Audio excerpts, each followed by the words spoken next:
Please note this material is copyright to Interact Development Training Limited 2007, all rights reserved.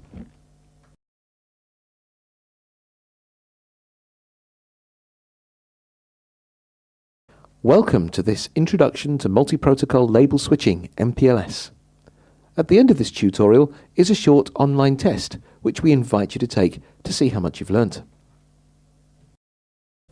MPLS has inherited a number of concepts from legacy technologies such as X25, frame relay and ATM.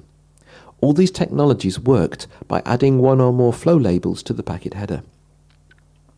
The label is a simple binary number and is used by the receiving switch's forwarding table to determine the outgoing interface for the next hop, and the value of the label for that hop. The incoming label is swapped for the outgoing label, and the packet is forwarded to the next switch, where the process is repeated until the packet arrives at its destination. This use of flow labels means that multiple data streams can exist on the same physical network without fear of them getting mixed up with each other. This also means that packet forwarding requires substantially less processing per packet per hop compared to technologies such as IP version 4. The labelled paths created in this way are called virtual circuits. Systems like X25 possessed a control plane that enabled these virtual circuits to be set up dynamically using a network layer address. These were referred to as switched virtual circuits. Later technologies, such as frame relay and ATM, whilst equipped with switched virtual circuit ability, rarely used it in conjunction with IP version 4. This meant that the virtual circuit forwarding tables had to be manually configured. These virtual circuits are called permanent virtual circuits, or PVCs. MPLS has two types of router: the label edge router, or LER. MPLS begins and ends in the LER. In a VPN environment, this router is called the provider edge, or PE router. The main backbone routers are the label switch router, or LSR. They relay MPLS in and MPLS out. And again, in a VPN environment, the LSR has a different name. It's called the provider, or P router. MPLS forwards packets using this same flow label technology. Packets arrive from the non-MPLS network, typically the LAN, in what is called native IP, that is to say, ordinary IP version 4.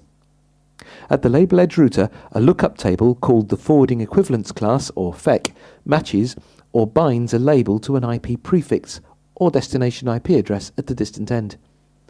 In this case, IP address 192.168.3.1 is bound to label 91.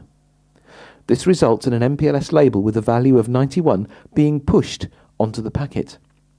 The packet with its MPLS label is now forwarded onto the next hop. In this case, the next hop is a label switch router. The label switch router's forwarding table, called the label information base, or lib, is much simpler in that it simply reads the incoming label, compares it to the forwarding table, and deduces what the outgoing interface and label value will be.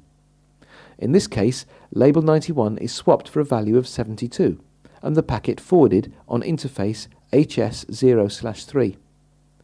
The process is repeated at the next hop, with the label being swapped from 72 to 312, and forwarded out on interface SO0/1. Finally, the packet reaches the label edge router for the destination, where it then looks on the forwarding table to see what IP address and label it is associated with. Because this is the end of the MPLS road, the lookup table specifies that the label should be removed or popped. This means that the packet is forwarded to its destination as native IP. The path set up across the network in this way is called the label switch path, or LSP. The label information base and forward equivalence class tables are built dynamically using either Label Distribution Protocol, or LDP. LDP works in conjunction with the Interior Gateway Protocol, typically OSPF or ISIS. Also, there is Multi-Protocol Border Gateway Protocol. This is an enhanced form of BGP for use with MPLS and IP version 6.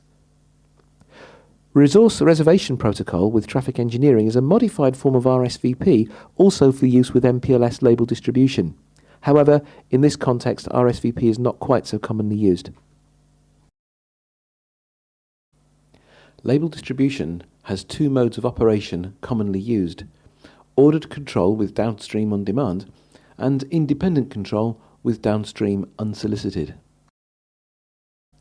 The first method is where a label request message is sent to the destination label edge router to ask for a label mapping for a given address. In this example, 192.168.3.1. The label edge router selects a label from its pool of labels, in this case, label 312. The label mapping message tells the upstream label switch router to use this label as the outgoing label. The label switch router then selects a label from its pool as the incoming label, in this case label 72, and then sends a label mapping message to the next router to tell it to use label 72 as its outgoing label. This process is repeated until the label mapping reaches the originating label edge router, and the final fault equivalence class binding is made. Label Distribution Protocol and RSVP can work in this mode. It is essentially a label switch path on demand. However, this method of label distribution is not generally used in MPLS-based VPNs. The method of label distribution favoured by VPN providers still uses Label Distribution Protocol, but in independent control downstream unsolicited mode.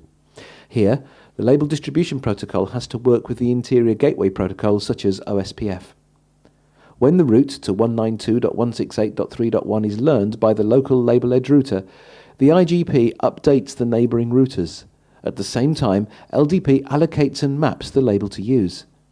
This process continues back to the far label edge router and the label binding is made. Note, there is no request for a label switch path with this method. What this essentially means is that MPLS allows us to combine the forwarding efficiency of virtual circuit technology with the excellent dynamic routing capability of IP. This makes it an ideal carrier for delay-sensitive traffic such as voice over IP, as well as more traditional data traffic such as web browsing and email.